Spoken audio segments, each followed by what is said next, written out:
If you were to design like the ultimate foolproof blueprint for a relationship that actually survives the modern world, you probably wouldn't look for it in a 3,000-year-old erotic And poem. wait, you definitely wouldn't. Yeah, I mean, we tend to expect ancient poetry to just be this delicate, flowery language that belongs behind museum glass. Like, it's completely disconnected from the gritty, messy reality of our actual lives. Exactly. Feels too distant.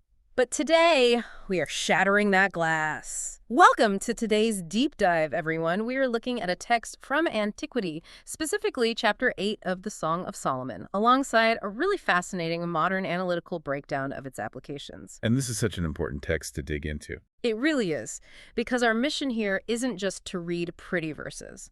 We are extracting a practical, gritty masterclass on what makes love actually last. So, a quick pacing note for you listening. First, we're going to unpack the biblical text and its hard-hitting applications to our modern life. Then we are going to shift gears completely and explore how this exact framework can radically strengthen our trust and relationship with God. Which is such a massive pivot, but it works so well. Because people usually mistake this specific chapter for this soft, romantic conclusion. Right, because it's at the very end of the book. Exactly. It's the end of the Song of Solomon, so the assumption is that it's a fade to black, walking off into the sunset kind of moment. But the very first theme we encounter shatters that illusion entirely by treating love not as a feeling, but as a literal force of nature. Okay, let's unpack this. Because the language used here, specifically in verse 6, is startlingly intense. It says, love is strong as death. Jealousy is cruel as the grave. The coals thereof are coals of fire, which hath a most vehement flame. I mean, strong as death and cruel as the grave does not sound like modern romance to me. No, not at all. It sounds kind of terrifying, honestly. And it's terrifying. And that's the point. The author is deliberately using the most permanent, unavoidable, and heavy forces in the human experience to describe intimacy. I mean, death and the grave are absolute. Yeah, they really are. They do not negotiate, Yeah. and they never give back what they consume. And what the modern analysis points out so brilliantly here is that this establishes a baseline. Real love isn't light. Right. It's not temporary, and it is certainly not disposable. Yeah. It has weight, consequence, and absolute permanence. Depth always comes with a cost. I look at that through the lens of our current, our convenience culture. Oh, totally. We are obsessed with convenience. We really are. We have built an entire society optimized to be completely frictionless. I mean, you can get groceries delivered in an hour. Yeah, or stream any movie instantly. Exactly. You can scroll through a dating app to find a quick match without even leaving your couch. It is all about low friction and high dopamine. The quick hit. Right. But if you take that expectation of friction-free convenience and apply it to an actual relationship, you are building a house on sand. Like, if a connection always stays easy, requires no sacrifice of time or ego, and never makes you uncomfortable, it's neurologically and emotionally shallow. What's fascinating here is how the text anticipates that exact human tendency. Like this desire to manufacture something that looks like love without doing any of the heavy lifting. Oh, that's such a good point. Right. In verse 7, it continues, saying, "Many waters cannot quench love, neither can the floods drown it. If a man would give all the substance of his house for love, it would utterly be contemned." Contemned. That's a strong word. It literally means despised. The text is saying that trying to shortcut intimacy isn't just ineffective. It is actively offensive to human nature. You literally cannot buy it. And, that isn't just about financial wealth, is it? No, it's about any shortcut at all. Yeah, right. Like, you cannot bypass the hard work of vulnerability with just a massive romantic gesture or forced chemistry. Exactly. Because chemistry without substance eventually collapses. You just can't fake something real, and you certainly can't replace it with convenience. The text proves that real love operates on a completely different economy. A different economy, I like that. Yeah, it's a fire that external forces like floods cannot put out, but it's also something that internal shortcuts, like money or manufactured charm, can never create. Buying devotion basically bypasses intrinsic value, and the human psyche revolts against that. So if love is this untamed, powerful force, a fire with a vehement flame that waters can't quench, how do we keep it from just burning our lives down? That's the million-dollar question. Because untamed fire is just destruction, right? But the text shows us that you contain that fire through visible commitment and fierce protection. Specifically, there's that command back in verse 6. Set me as a seal upon thine heart. Yes, exactly. Set me as a seal upon thine heart, as a seal upon thine arm. The imagery of the seal in the ancient Near East is just crucial here. Like, a seal wasn't just decorative jewelry or a wax stamp on a random letter. Oh, right, they were legal documents. Yes, cylinder seals were legal authority. They functioned as a literal transfer of jurisdiction and a mark of absolute ownership. When a document was sealed, the terms were unalterable. Wow. So when the speaker demands to be set as a seal, it means the love must move out of the realm of just feelings. And into something concrete. Exactly. Into the realm of a visible, defined, legally binding commitment. Okay, wait, I have to push back here. Sure, go for it. We are analyzing a text associated with King Solomon, Yeah. a man who historically had, 700 wives and 300 concubines.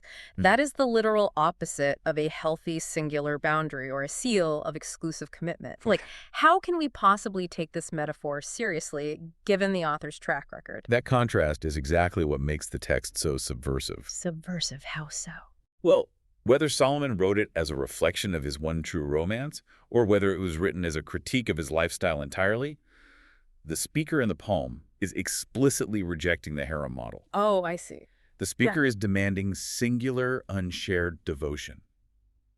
In a world where a king basically collected women like property, she says, "No, I am a permanent, exclusive seal."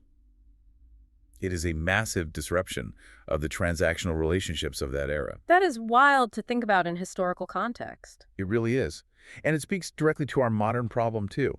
We have completely normalized long-term ambiguity in relationships. We really have. So many people today feel like labels or defined commitments somehow ruin the magic. Like, oh, let's just keep things open-ended and see where it goes. Right, but the text argues that endless freedom in a relationship doesn't preserve romance at all. It actually breeds hypervigilance. Hypervigilance. Yeah, ambiguity isn't romantic. It is neurologically exhausting. If a relationship never becomes defined, your amygdala is just constantly scanning for threats, wondering if the other person's going to leave. So the magic doesn't survive in ambiguity. It dies of anxiety. Perfectly said. The seal is like a cryptographic signature on a modern smart contract. Once that seal is stamped, the cognitive load of wondering if the other party will back out is completely removed. Here's where it gets really interesting. The text actually validates this need for structural boundaries by introducing a brilliant metaphor in verses 8 and 9 about a little sister. Well, this part is fascinating. It asks, "What shall we do for our sister in the day when she shall be spoken for?" And then it presents these two architectural options. Right, the wall and the door. Yes. If she be a wall, we will build upon her a palace of silver, and if she be a door, we will enclose her with boards of cedar. So they're looking at someone younger whose future and relational habits are still unwritten, and they're asking how to guard her. The metaphor operates purely on the mechanics of boundary setting. Okay, break that down for me. If she is a wall, meaning she has established boundaries, she holds firm, and she communicates her standards clearly, her community will celebrate that. Because she knows her worth. Exactly. They will build a palace of silver upon her. They honor and adorn the boundaries she has already set for herself. But the alternative is being a door. And a door is something that just swings open for anyone. Yep, it has no filtering mechanism. So if she operates as a door, the text says they will enclose her with boards of cedar, meaning they will board it up, they will step in and forcefully protect her from her own lack of boundaries. Which, if we translate that to modern relational psychology, gives us a glaring warning that boundaries matter early. I mean, prevention is always easier than repair. Always. What you allow early in a connection basically sets the operational rules for the entire future of that relationship. If you act as a wall, establishing what you will and will not tolerate at the very beginning, you prevent massive systemic damage later on. And setting those upfront boundaries naturally leads to an unwavering sense of self-worth. It really does. The text illustrates this beautifully with an economic metaphor just before the chapter closes. In verses 11 and 12, it talks about how King Solomon has a massive vineyard at Baal-Hamon. Right, a huge agricultural asset. Yeah, and he rents it out to keepers, and the text points out that every one for the fruit thereof was to bring 1,000 pieces of silver. So it is a purely transactional economy. Yeah. Solomon provides the asset, he extracts his 1,000 pieces of silver, and the keepers get their cut. Everyone gets paid. Right, but then the speaker counters that entire economic model in verse 12 by stating, "My vineyard, which is mine, is before me." I love that line. It's so powerful. She essentially tells Solomon he can keep his wealth And the keepers can have their 200 pieces of silver. She operates her own vineyard. And why does she reject the 1,000 pieces of silver? Hmm. Because participating in a transactional economy means your value constantly fluctuates based on market demand. Oh, wow. Right? By saying, my vineyard is mine, she is opting out of the validation market entirely. She is establishing intrinsic value. Exactly. Which means a partner cannot threaten to devalue her if she doesn't comply with whatever they want. She is completely unbothered by his wealth. The underlying mechanism here is really the locus of control, isn't it? Yes, your value should be recognized, not negotiated. Real love just does not operate on transactions. No, it doesn't. You shouldn't have to bargain for your basic worth or, reduce yourself to whatever emotional scrap someone else is willing to give you. Never. When you have intrinsic worth, you do not need to convince someone to value you. Because honestly, the moment you have to convince them, they have already shown they do not value you. Look at what happens to the emotional tone of the entire text when you combine all these elements. You accept the heavy, permanent reality of love. You require a clear contractual commitment like that seal. You build early boundaries like a wall. Right. And you refuse to negotiate your inherent value in a transactional market.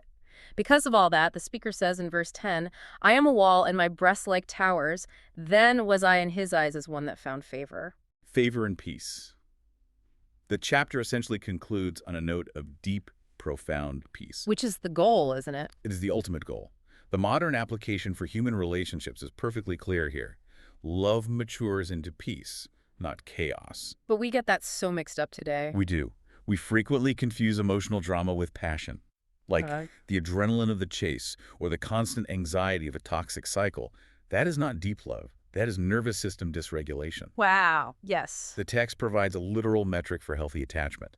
Stability is the ultimate goal. If the connection is real, it settles your nervous system. It does not destabilize your entire life. We have spent this first part of the deep dive unpacking a phenomenal blueprint for human connection. But, it's fascinating how this exact blueprint for human boundaries actually exposes a massive blind spot in our spiritual lives. It really does. Because if we require proof of commitment from our human partners, why do we constantly assume God's love is the uncommitted, ambiguous kind? If we connect this to the bigger picture, mapping this framework onto our relationship with the divine completely changes the paradigm of trust. We see that God's love for us perfectly mirrors these exact high standards. How so? Well, when the text says love is strong as death, and we apply that to theology, we realize divine love was never casual. It involved the ultimate sacrifice. Right. Grasping this heavy, permanent love gives you a concrete reason to trust him completely during hard times. Like when your life is just shaking, you can look back and see that the foundation of God's love wasn't built on a passing mood or some conditional performance. No, it was built on a sacrifice that is as permanent and unavoidable as death itself. Exactly. And this raises a really important question about how we try to interact with that divine love. We read that many waters cannot quench love, and that a man giving all his wealth for it would be despised. Yet humans constantly try to manufacture favor with God. We really do. We attempt to buy his love with our good deeds or, our perfect attendance or our moral performance. We basically try to operate on a transactional economy with the divine. We treat God exactly like Solomon at Baal-Hamon. Yes. We think God is renting out his vineyard and demanding our 1,000 pieces of silver in return for his affection. But the transactional mindset completely falls apart when faced with grace. God does not operate on the economy of validation or performance. His love is unmanufactured and it's totally free. You do not have to bargain for your value with God. You don't. And attempting to buy what is freely given is treating the divine covenant with contempt, just like the text says. And applying the concept of the seal to this spiritual framework is just mind-blowing to me. Like the command to set me as a seal upon thine heart translates into the ultimate eradication of spiritual anxiety. Because in human relationships, the seal removes the cognitive load of wondering if a partner will leave. Right. Spiritually, when God sets you as a seal upon his heart, it eliminates divine ambiguity.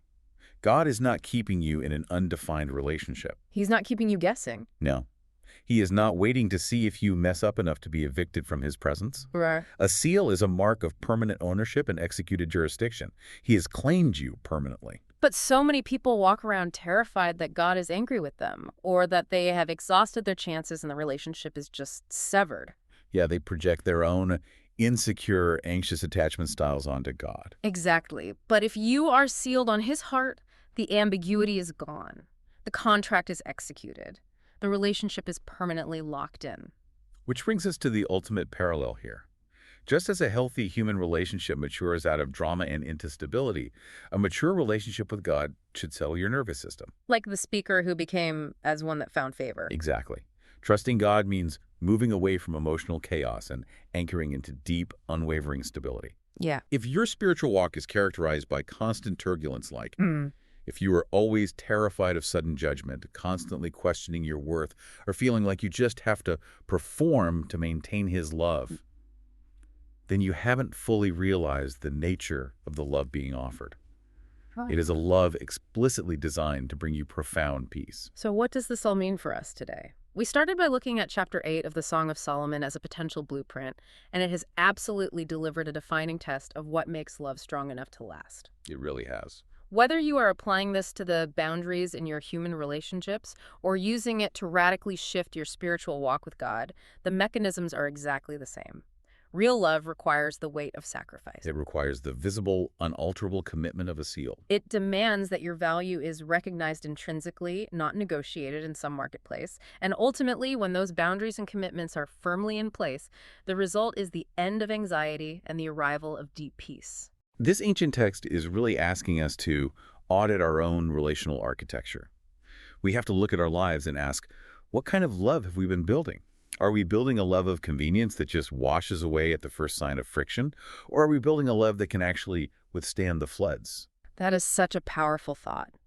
And here's something to chew on long after we wrap up today, everyone. Hmm. The Song of Solomon is actually one of the only books in the Bible that never explicitly mentions the name of God in its original text. Which is incredible when you think about it. It is entirely focused on the gritty, intense reality of human connection.